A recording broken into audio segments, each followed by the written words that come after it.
Hello everyone and welcome back to the channel, and today we're looking at the pros and cons of Outlier AI or Outlier AI. Now, this is a data detective that might outsmart you. If you're tired of staring at spreadsheets like they are hieroglyphics, then Outlier AI will help you because it promises to find hidden patterns in your data faster than your bosses find typos. But is it a genius or just a fancy calculator with an ego? Let's investigate.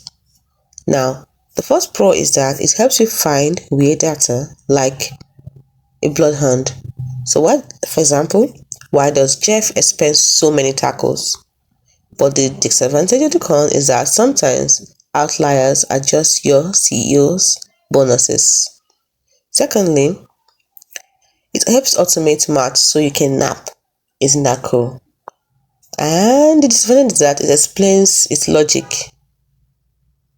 but as if you have a PhD. So explaining it is like, let's put it this way, it requires you having a PhD to understand. Next, it makes charts prettier than your PowerPoint, which is very good.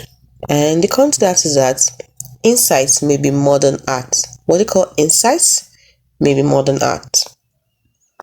Then lastly, it is cheaper than a data scientist. The con to that, the free trial ends right when you need it. So, what's my verdict? It is great for lazy analysts, terrifying if it learns your snack budget. So use it to look smart, but maybe check its work before firing Jeff over those tacos. P.S. If it finds your Netflix binge patterns, no one needed to know that. Boom, done. See you in the next video.